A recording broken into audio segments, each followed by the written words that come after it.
આજે આપણે ગ્રામરનો નવો એક ટૉપિક જોઈશું, સિન્થેસિસ. સિન્થેસિસ એટલે કે વાક્યને જોડવા. આ પ્રશ્નની અંદર તમને 4 વાક્યો આપવામાં આવ્યા હશે અને એ વાક્યને તમારે યોગ્ય સંયોજકોનો ઉપયોગ કરીને એક અર્થપૂર્ણ વાક્યમાં રૂપાંતર કરવાનું રહેશે. આપણે આ વાક્યોને જોડવા માટે વિવિધ સંયોજકો અહીંયા આ સેશનની અંદર જોઈશું. અંગ્રેજીની અંદર કહેવાય છે કે રાઇટિંગ સ્કિલને વધુ સારી રીતે ડેવલપ કરવી હોય તો જેટલી પણ બાબત તમે નાની સંક્ષિપ્ત રૂપમાં લખીને બતાવો તો એ રચનામાં તમારું જ્ઞાન અંગ્રેજી વિષયમાં હોય એવું કહી શકાય. તો આપણે જોઈશું આની અંદર 4 વાક્યો આપવામાં આવશે જેના ક્રમ તમે જરૂર પડે તો આગળ પાછળ કરી શકશો. સિન્થેસિસ. આ પ્રશ્નમાં 4 વાક્ય આપ્યા હશે. યોગ્ય સંયોજક મૂકીને વાક્યો જોડવાના રહેશે.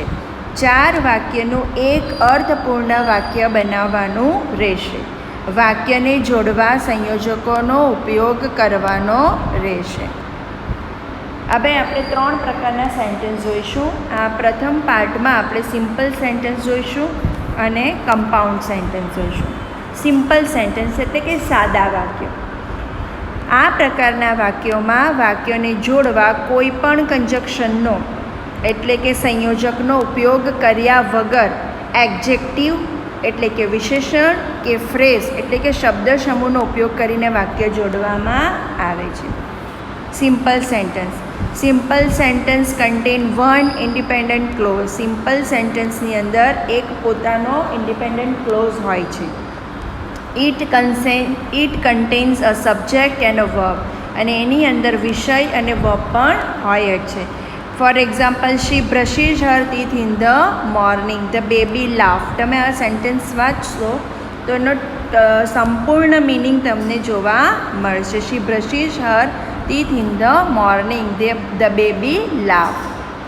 હવે આપણે જોઈશું કે 2 વાક્યોને જોડવા માટે કોઈ પણ સંયોજકનો ઉપયોગ કર્યા વગર કઈ રીતે વાક્યને જોડી શકાશે. I bought a pen, it is a new pen. I bought a pen. It કોને માટે વપરાયું છે? પેન માટે. તો જે શબ્દ કોઈ એક થિંગ કે ગર્લ બોય માટે યુઝ થયો હોય તો જ્યારે વાક્ય આપણે જોડશું એને રિમૂવ કરશું. I bought a new pen. આની અંદરથી ન્યૂ પેન લઈ લીધું એટલે આખું વાક્ય એક બની ગયું. તો આ રીતે તમે એડજેક્ટિવ અને ફ્રેઝના ઉપયોગ કરીને સંયોજકના ઉપયોગ વગર પણ વાક્યો જોડી શકશો. The book is on the table, it has a picture. Book માટે વપરાયું છે ઇટ. બુક કે જેમાં પિક્ચર છે તો આપણે કઈ રીતે એને જોડી શકીશું? A book on the table has a pictures. Book માટે ઇટ વપરાયું છે તો એને કાઢી નાખ્યું. Book on the table has a pictures. The boy looked at me, he went out. છોકરો મારી બાજુ જોતો હતો એ જતો રહ્યો. તો લુકિંગ એટ મી, લુકડનું શું કરી નાખ્યું? Looking at me the boy went out.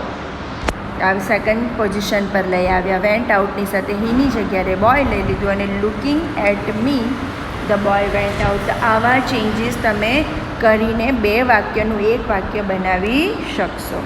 હવે જોઈએ, જ્યારે એક ક્રિયા પછી તરત જ બીજી ક્રિયા થાય ત્યારે કઈ રીતે વાક્યને જોડી શકાય. My pen is broken, I can not write. મારી પેન તૂટી ગઈ, હું લખી શકતી નથી.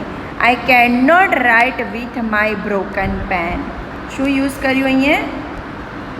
With. I can not write with my broken pen. I saw a bird, it had long wing. એવું પક્ષી જોયું કે જેને લાંબી પાંખો હતી. I saw a bird with long wings. With. એક ક્રિયા પછી બીજી ક્રિયા થાય છે. He worked hard, he did not pass. He 2 વાર યુઝ થયું છે. In spite of working hard, he did not pass. એણે મહેનત કરી છતાં પણ એ પાસ ન થયો. In spite of. ફ્રેઝ. બરાબર. આવી રીતે એડજેક્ટિવ અને ફ્રેઝનો ઉપયોગ કરીને તમે સાદા વાક્યને જોડી શકો. આ એક્સરસાઇઝની અંદર એટલા બધા ફ્રેઝ, એડજેક્ટિવ્સ, કનેક્ટિવ્સ બધાનો ઉપયોગ કરીને તમે એ વાક્યને જોડી શકશો. જ્યારે બંને વાક્ય વિરોધી ભાવ દર્શાવે ત્યારે Meera was ill, she did not go to school. Meera માંદી હતી, તેણી સ્કૂલે ના ગઈ. She Meera. Meera did not go to school. આને પહેલાં લઈ લીધું અને શીની જગ્યાએ અહીંયા મીરા લખી દીધું કે મેઇન સેન્ટેન્સ બિગિનિંગ થાય છે એટલે આપણે એનું નામ આપ્યું છે તો લખવાનું. બિકોઝ ઓફ હર ઇલનેસ અથવા તો ડ્યુ ટુ હર ઇલનેસ, બેમાંથી એક તમે યુઝ કરી શકો. બિકોઝ ઓફ એટલે ના કારણે, ડ્યુ ટુ એટલે ના કારણે. જ્યારે કારણ દર્શાવવાનું હોય વિરોધી કારણ, બરાબર, ત્યારે તમે આવા શબ્દ યુઝ કરી શકો. આ ફ્રેઝ છે ડ્યુ ટુ, બિકોઝ ઓફ. જ્યારે કારણ દર્શાવવાનું હોય ત્યારે he went USA, he went to earn money. He એ યુએસએ શાને કારણે ગયો? પૈસા કમાવાના માટે. He went USA to earn money, સીધું પણ લખી શકો, અથવા તો he went USA in order to earn money. In order to લખી શકો અથવા માત્ર ટુ લખીને પણ તમે વાક્યને જોડી શકો. હેતુ દર્શાવવો હોય ત્યારે ઇન્ફિનિટિવનો ઉપયોગ કેવી રીતે થઈ શકે બતાવે છે. હેતુ એટલે પર્પઝ, બરાબર. Rabindranath Tagore was a great poet. He won the Nobel prize. Rabindranath Tagore a great poet. કેમ કે રવિન્દ્રનાથ ટાગોર માટે શબ્દ યુઝ થયો છે ગ્રેટ પોએટ, તો તમે કોમા કરીને એ શબ્દ એડ કરી શકો. વોન ધ નોબલ પ્રાઇઝ, બધી વધારેની ઇન્ફોર્મેશન નીકળી ગઈ. Rabindranath Tagore a great poet won the Nobel prize. She answered me, her answer was correct. તેણે જવાબ આપ્યો, એનો જવાબ, તેણીનો જવાબ ખોટો હતો. સી આન્સર મી, એનો આન્સર વોઝ કરેક્ટ, સાચો હતો. સી આન્સર મી કરેક્ટલી, LY લગાવી દીધું. જો સી આન્સર મી કરેક્ટલી, તેણે સાચી રીતે મને જવાબ આપ્યો.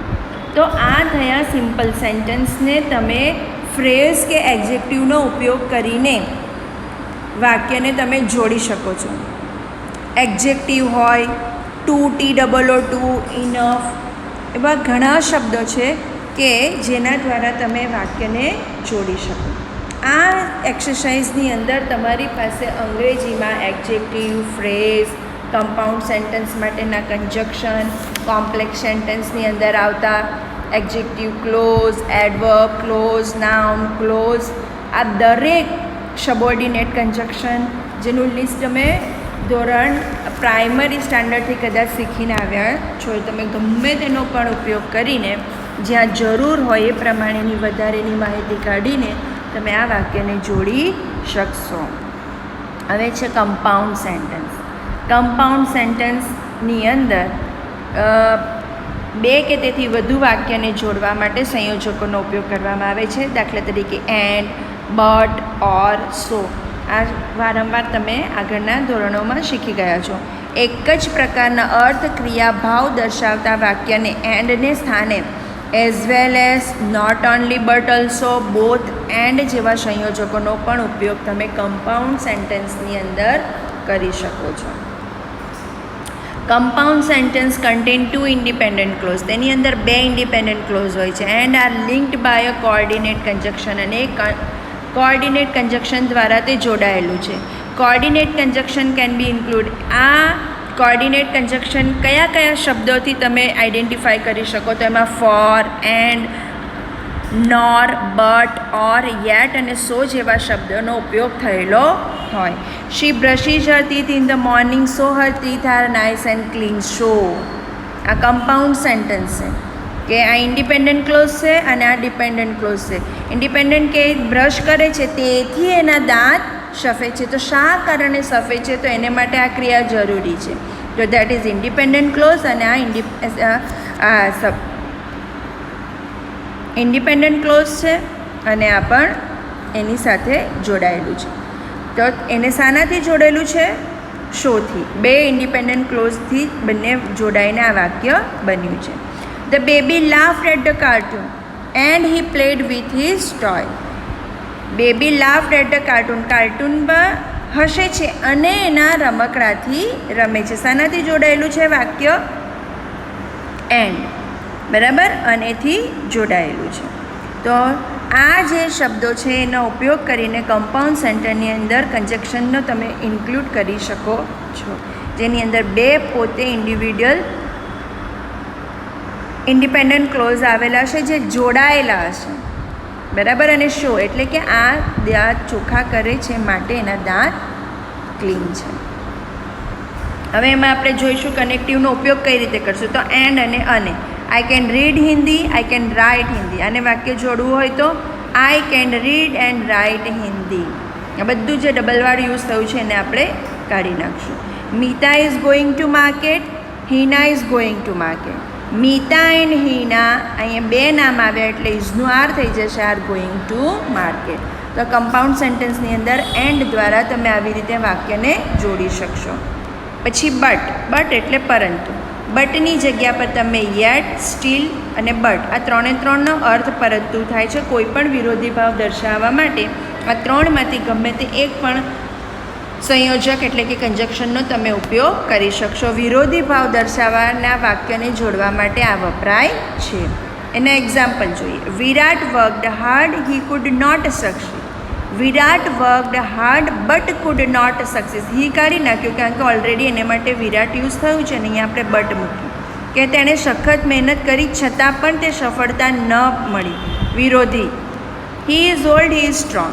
He is old but strong. તે ઘરડા છે પરંતુ સ્ટ્રોંગ એટલે મજબૂત છે. વિરોધી. બે વાક્યોના પરસ્પર વિરોધી ભાવ હોય ત્યારે બટ સંયોજક વપરાય. અહીંયા તમે યેટ સ્ટીલ પણ યુઝ કરી શકો.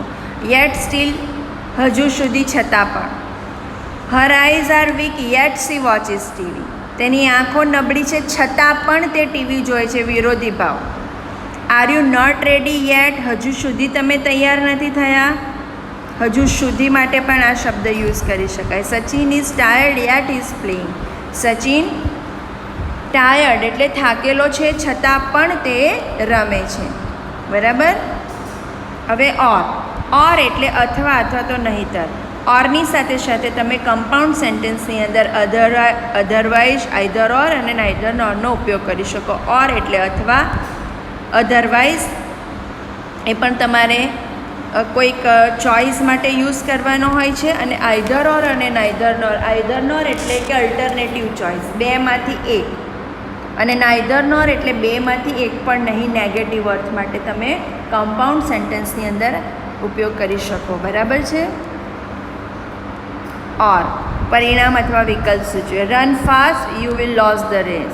Run fast or you will run the race. અહીંયા યુ શા માટે યુઝ કર્યું? કારણ કે પહેલાં સેન્ટેન્સની અંદર કોઈ કરતા આપ્યું નથી એટલે તમારે એને યુઝ કરવાનું. ફૂલ પોઈન્ટ નીકળી ગયું, વચ્ચે ઓર આવી ગયું, બરાબર.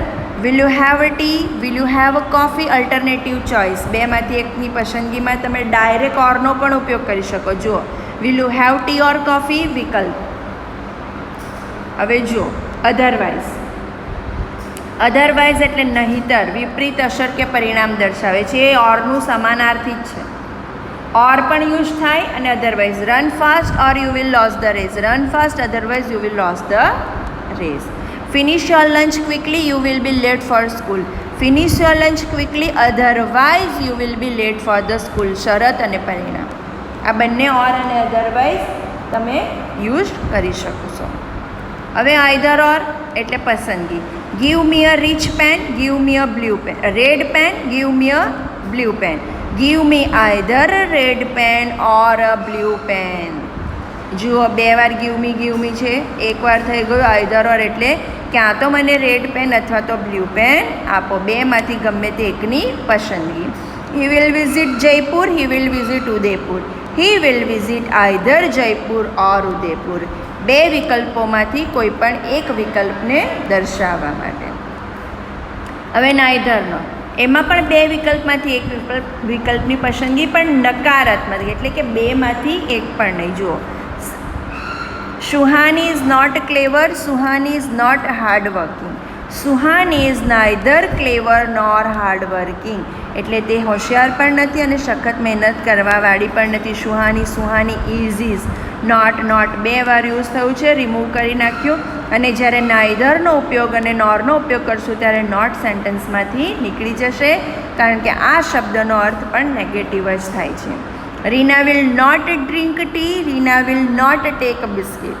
Reena will neither drink tea nor take biscuit. તેણી ચા પણ નહીં પીશે કે બિસ્કિટ પણ લેશે નહીં. આપેલ બાબતમાંથી એક પણ નહીં એમ દર્શાવવા માટે. હવે સો એટલે કે તેથી, અને ત્યાં તમે ધેરફોરનો પણ યુઝ કરી શકો છો. એક વાક્યનું પરિણામ બીજું વાક્ય દર્શાવતું હોય તેવા વાક્યોને જોડવા માટે સંયોજકનો ઉપયોગ થાય છે. So is use to link between cause reason and result. કારણ અને તેનું પરિણામ બતાવે છે. He is hungry so he get some food. તે ભૂખ્યો છે માટે તેને થોડું ખાવાનું જોઈએ છે. The weather isn't very nice so we don't go camping.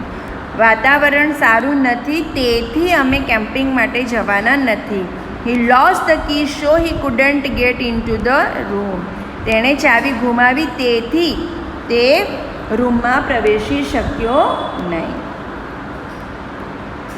So that એટલે જેથી ક્રિયાનો હેતુ, પર્પઝ ઓફ ધ એક્શન સ્પષ્ટ કરે છે.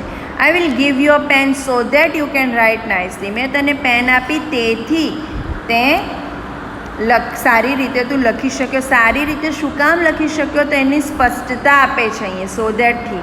The principal call the parents so that they could discuss their problems with him. પ્રિન્સિપાલે પેરેન્ટ્સને બોલાવ્યા કે તેથી તેઓ આ સમસ્યાને ડિસ્કસ કરી શકે. હેતુ સ્પષ્ટ કરે છે ત્યારે સો ધેટ મુકાય છે. તો આ થયા કમ્પાઉન્ડ સેન્ટેન્સ. કમ્પાઉન્ડ સેન્ટેન્સને જોડવા માટે તમે કયા કયા સંયોજકોનો ઉપયોગ કરી શકો? And, but, or, either or, neither nor, બરાબર, સો ધેટ, અધરવાઇઝ એવા શબ્દોનો ઉપયોગ કરીને વાક્યને જોડી શકશો. 4 વાક્યનું જ્યારે એક અર્થપૂર્ણ વાક્ય તમે બનાવશો ત્યારે બિગિનિંગથી એન્ડ સુધી એક જ વાક્ય બનશે અને એન્ડમાં તમારે ફૂલ સ્ટોપ કરવાનું રહેશે. વચ્ચે બીજા કોઈ પણ માર્ક્સ કરવાના રહેશે નહીં. હા, અગર તમે કનેક્ટિવ તરીકે અલ્પવિરામ એટલે કે કોમાનો ઉપયોગ કરો તો તમે એ કરી શકશો. જે આપણે નેક્સ્ટ સેશનની અંદર કોમ્પ્લેક્સ સેન્ટેન્સ જોઈશું, તેના સંયોજકો જોઈશું અને કઈ રીતે વાક્યને જોડી શકાય છે એની એક્સરસાઇઝના એક્ઝામ્પલ પણ જોઈશું. આઈ હોપ તમને આ શબ્દો દ્વારા વાક્ય કઈ રીતે જોડવા એનો ખ્યાલ આવ્યો હશે. આ બધા જ શબ્દ તમે આગળના ધોરણમાં શીખી ગયા છો.